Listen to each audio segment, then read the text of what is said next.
최저임금을 바꾸는 원칙으로, 최저임금법을 바꾸는 원칙으로 국회 당사자 그리고 하한이라는 관점을 제시하고 싶습니다. 알바노조는 2017년 최저임금 결정 과정에서 단식을 했습니다. 박정우 위원장을 비롯해서 3명의 조합원이 알바들의 1만 시간 단식이라는 이름으로 1,515끼니 318명이 함께 최저임금 1만 원을 위해서 단식을 진행했습니다. 저희가 그런데 왜 이 불볕더위와 장마와 경찰의 온갖 탄압 속에서도 국회 앞에서 그렇게 20일간 버텼는가 하는 부분부터 이야기를 시작하고자 합니다.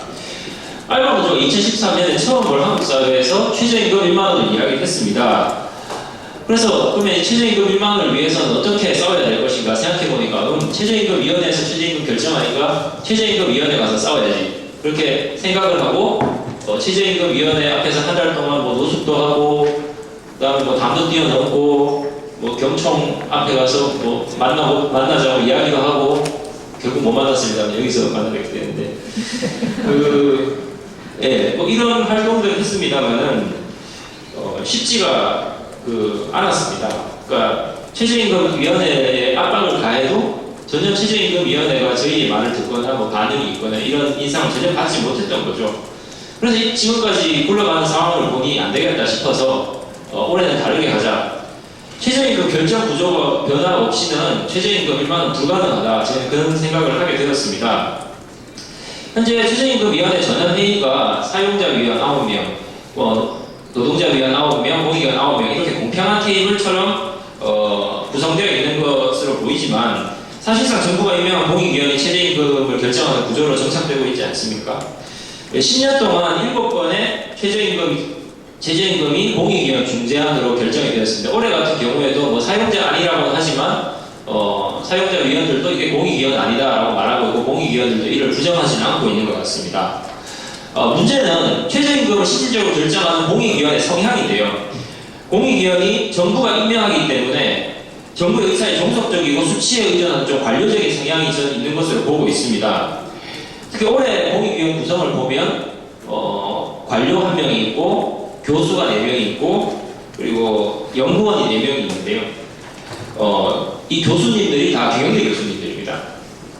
최저임금법 시행령에 보면은 5년 이상 노동경제, 노사관계, 노동법학, 사회학, 사회복지학 그 밖에 이와 관련된 교수직에 있으신 분을 부교수 이상의 직에 있으신 분을 공익위원으로 위촉해야 된다는 규정이 있는데 다 빼놓고 그 밖에 경영대 교수 4명을 위촉한 거죠.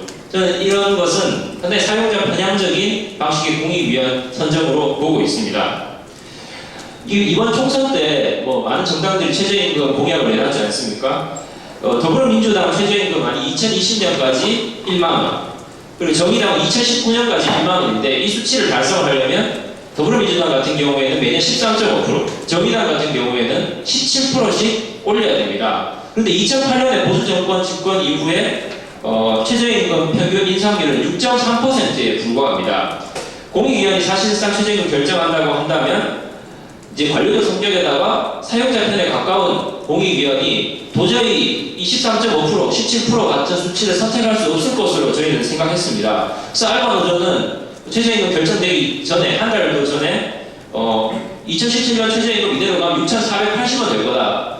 박근혜 정부 3년 평균 인상률로 최저임금 결정될 거다라고 예측을 했는데 거의 맞췄죠. 10원 차이로, 10원 차이가 났습니다만 어쨌든 거의 비슷하게 맞췄습니다.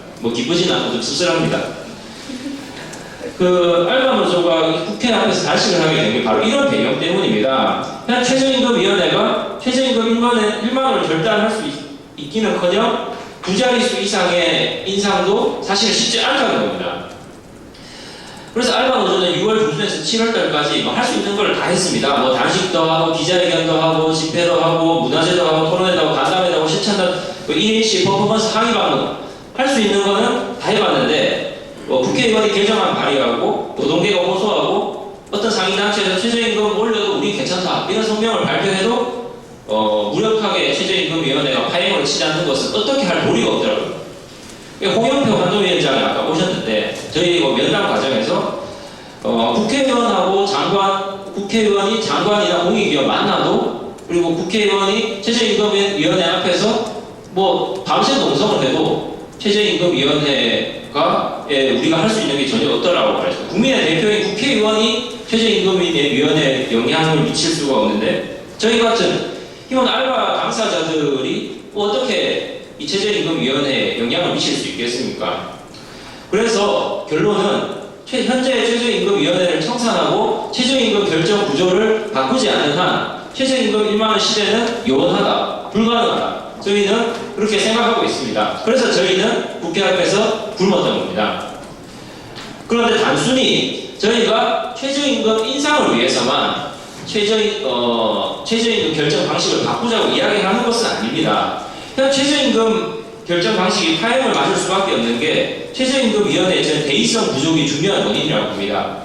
당사자성과 대의성이 부족한 게 저희는 중요한 원인이라고 보고 있고, OECD 최고 수준의 저임금 노동자 비율이나 264만 명에 달한 최저임금 미만율, 이런 것들을 고려했을 때 한국 사회에서 굉장히 중요한 영향력을 미치는 사안입니다. 최저임금이라는 것이 굉장히 중대한 경제적 결단입니다. 그럼에도 불구하고 공익위원 전체를 대통령이 임명함으로써 국회의 대표성을 깡그리 무시하고 당사자들의 참여를 상당수 배제한 채 최저임금이 결정되고 있다는 문제점을 지적하지 않을 수가 없고요. 그리고 노동부 산하에 있습니다. 지금 최저임금위원회가.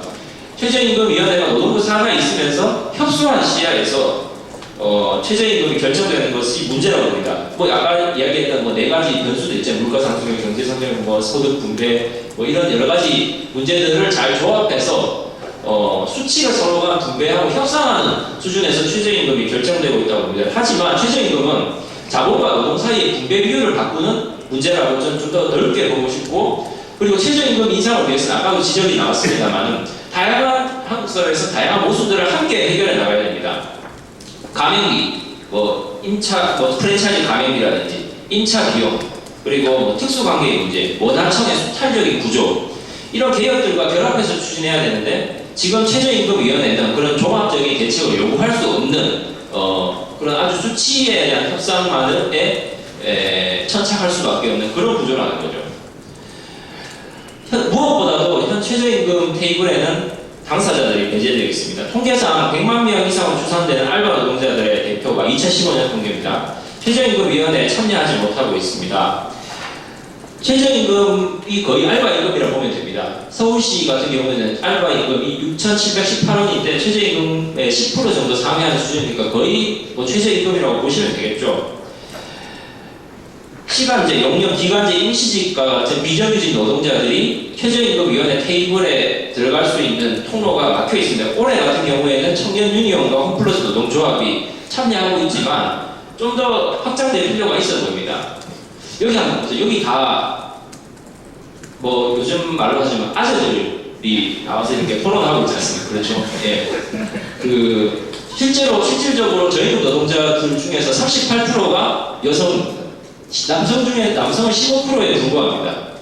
실질적으로 여성 노동자들이 최저임금에 더 많이 노출되어 있습니다. 이 최저임금 당사자들의 최저임금 결정 방식을 바꾸는 토론에서 여성이나 또는 최저임금 실제로 받는, 이 자리에서 최저임금 실제로 받는 사람 아마 저밖에 없을 것 같습니다. 최저임금을 실제로 받고 실제로 최저임금에 노출될 가능성이 높은 사람들이 이 자리에 참여해서 토론해야 되는 겁니다. 물론 이것에 대해서 적극적으로 신경 쓰지 않으면 흘러가는 대로 흘러가게 됩니다. 똑똑한 양반들이 모여서 함께 결정하자. 이런 방식으로 토론이나 논의 방식이 흘러가게 되는 겁니다. 좀 더 법안에서 적극적으로 당사자들이 참여할 수 있는 형태를 구상해야 된다는 겁니다. 알바 노조는 3월에서 7월 사이에 최저임금 결정 방식이 진지하지 못하게 논의된 것을 굉장히 안타깝게 생각하고 있고, 올해도 똑같은 문제점을 노출해서 매년 이런 얘기 나왔어요. 근데 이런 얘기들이 무시되고 있다는 점에서 안타깝게 생각하고 있습니다. 그래서 이번에는 철저하게 개혁해야 된다고 보고 있고요. 저희들이 개선 원칙으로는 3가지를 주장하고 싶습니다.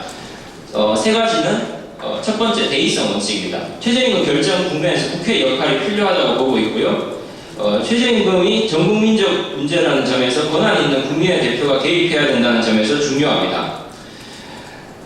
앞서 지적했던 정부 임명직의 관료적인 태도를 청산을 하고 경제적인 정책적인 차원에서 최저임금을 이만큼 올려야 된다라는 생각을 할 수 있도록 해준다는 겁니다. 사용자 일각에서는 한국은행과 같은 완전한 독립성을 갖춘 관료 기구에서 최저임금 결정에 대한 주장이 나오고 있는데 저는 이렇게 생각합니다. 전문성과 독립성의 환상에서 벗어나야 된다. 오히려 더욱더 많은 사회적 논의와 감시가 필요하다고 생각합니다. 이렇게 이런 문제를 기술적으로 접근하게 되면 더욱더 폐쇄성이 증가하게 되고 한국과 같은 이런 부패가 만연한 사회에서 최저임금이 이런 식으로 결정되게 되면 상당히 저는 외압이나 밀실 토론 이런 문제에 시달릴 것으로 저는 생각하고 있습니다. 뭐 항맥으로 돈 대고 죄송합니다. 빨리 끝내겠습니다. 이런 문제들이 있기 때문에 사용자들의 정부의 독립적 기구로 최저임금 결정하자는 주장을 받아들이기 어렵고요. 두 번째는 당사자성의 원칙입니다.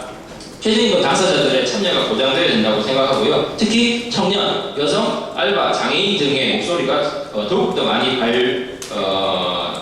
반영이 되어야 된다고 봅니다.